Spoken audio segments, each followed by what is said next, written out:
Hey guys, welcome back to my channel here. And sorry for a bit delay. Just a bit busy yesterday, Tuesday, right? Many other things and to recap as well. But okay, here, so I'll be back to the World Championship matches recap. And now we're in game 7. We all knew what happened yesterday, right? Which was so unfortunate. But okay, I will explain things at the end, and we'll tell you guys about my personal ideas about that. So let's go to game 7 first, and then we'll try to explain my ideas and what happened in the game right now. So let's go. After round 6, the result is 3-3 for both players. The players are trading wins. So game 4 Ding 1, game 5 Nepom 1, and game 6 Ding 1 again, and players are just keeping trading wins.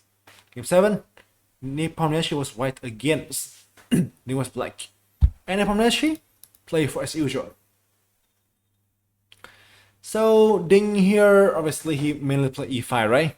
But here he went for the French e6, which obviously is a very surprising weapon, right? Since I don't think Ding had ever played the French before his career, or maybe 1 or 2 times only. So, also here, it has been so long for the French defense, which, can be seen in the World Championship matches. So, it's a nice thing to welcome it back here. D4, D5. So, here, it is quite clear there are so many things to play. ED5 here, the Asian variation, E5 advance, knight D2, knight C3.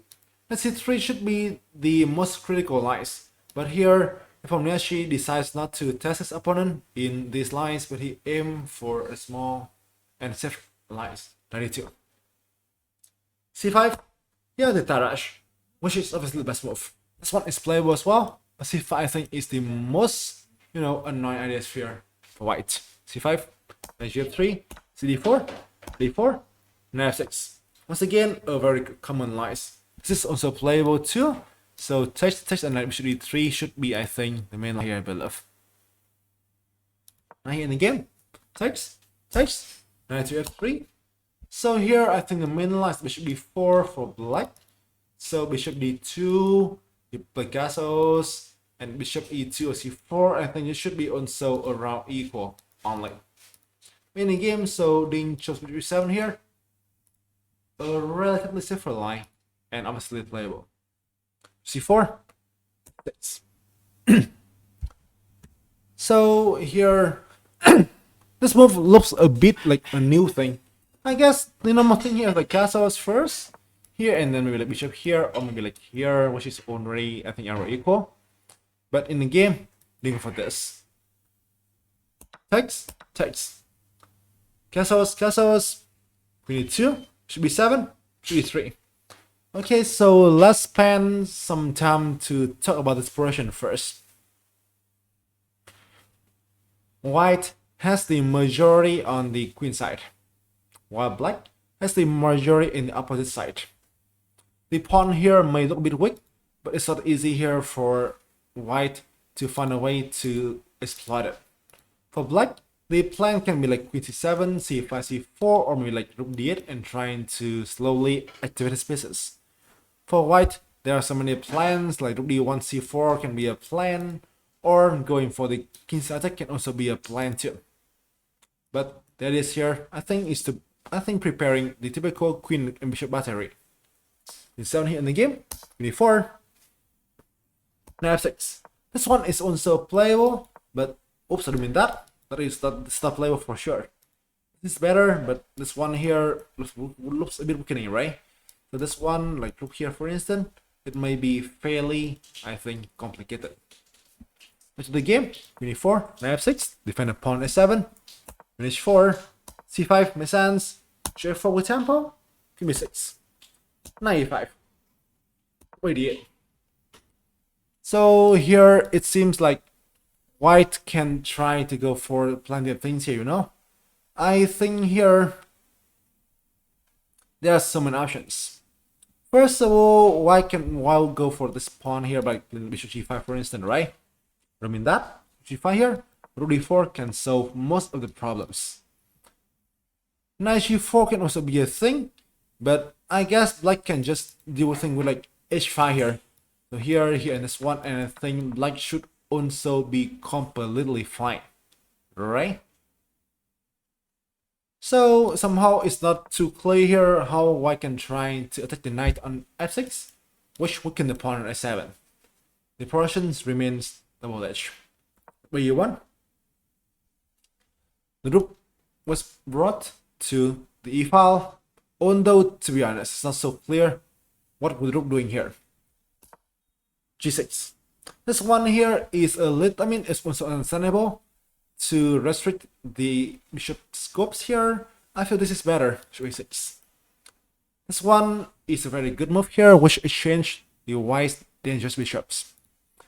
So the main point is that like after, let's say, c4 of an exchange, right, can allow this rook d3 and a d5 exclamation mark. Wait, somehow what I can say is that this thing here, this one's taken, right? So this one comes text, and I think like is completely okay. In the game, this one, g5. I don't know, the engine doesn't like it.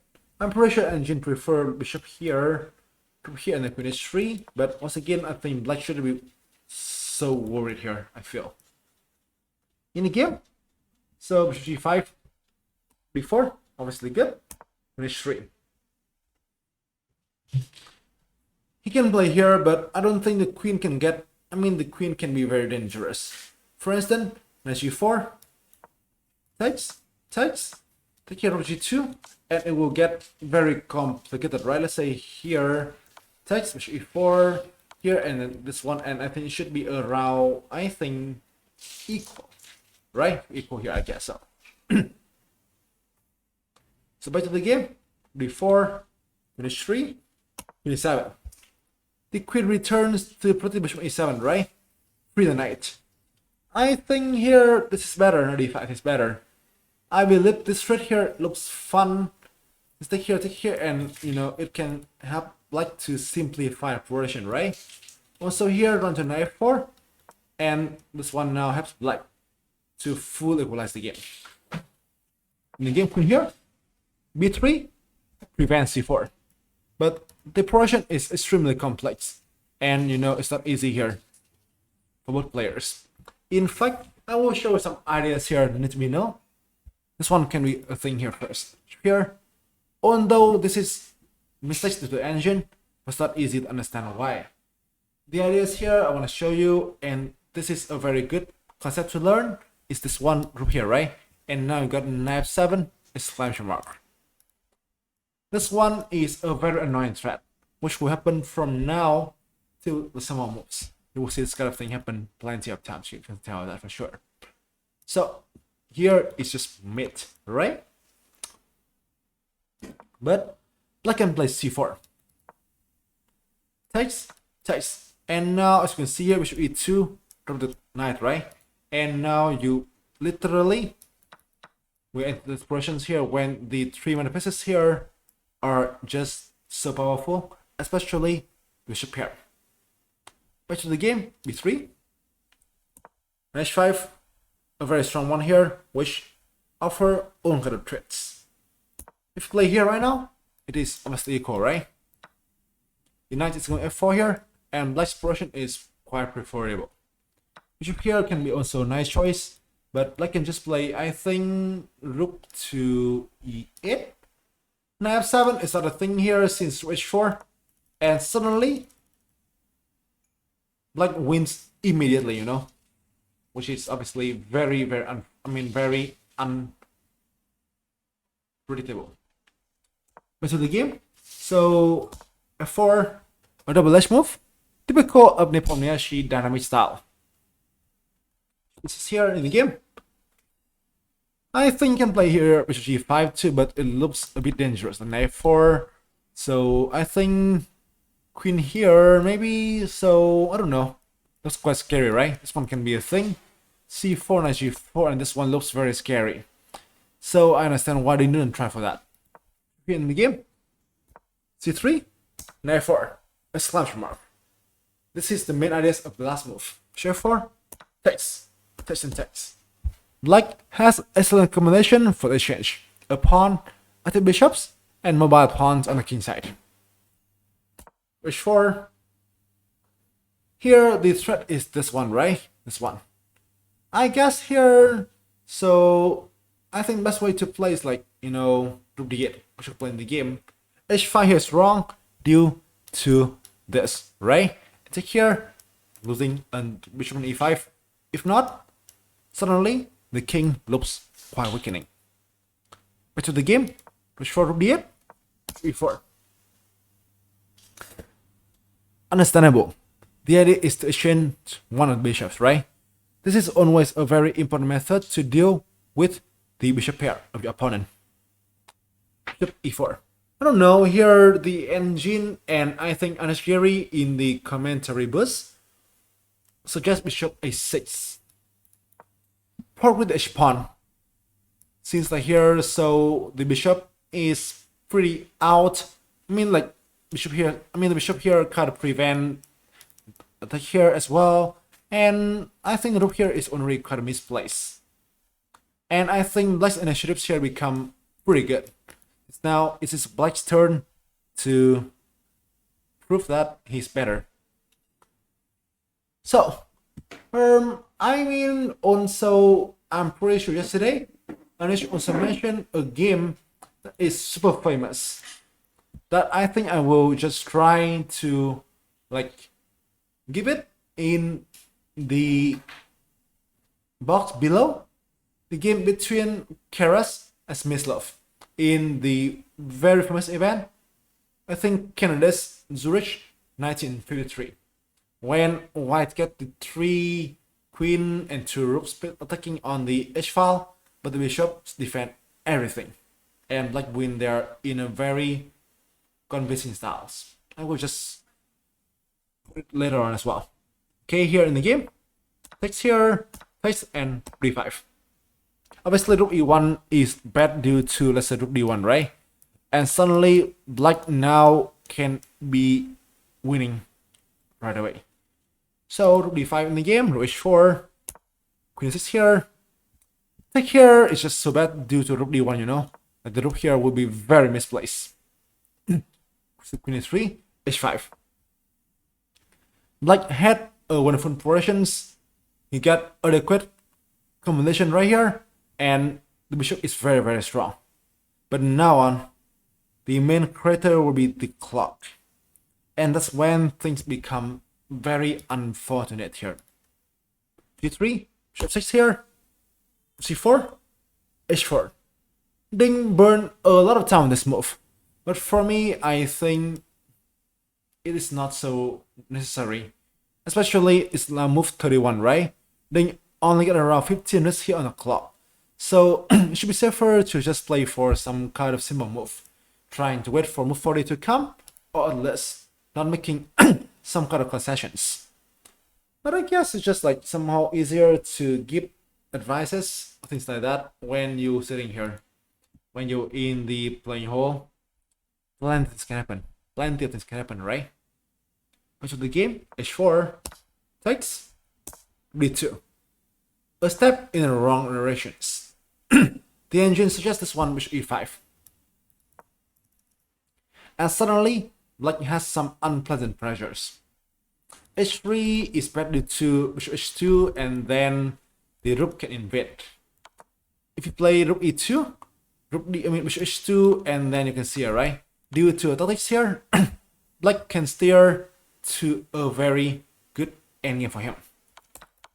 Queen e2, bishop f4, and this already looks also very annoying, right? So bishop e2 here is, I think, a bit wrong. Queen g3, rook e2 was placed, so sorry for that. This one I think is better too. Queen g3 I think is fine, but rook e2 I think is probably fine too. d3, the rook must go back to d5. But here in deep time scrabble, they completely lose the threat of the game. I think here it only get around 45 seconds, guys. And he still need to play 7 moves. D3, but the pawn had basically dropped. There's no attack. And the game is over. 3-1, G2, D3 into F2. The king is well protected. Sorry, I just speak too fast again. The king is very well protected. The checks here are uncovered, you see, right? And no other ways here. Here F4. And then Queen C3 and then you resign with 3 seconds left on the clock. And it's move 37, guys. Super heartbreaking losses for Ding, right? Who was fine in the game, who find some nice move, but sadly with the cost of time scrambles. So this is the game that marks the finish of the first half of the match. We are having one of the most, I think, like fascinating World Championship matches ever, isn't it? And I think we already got 5 decisive results, which can be like the total of like the last 3 World Championship matches combined.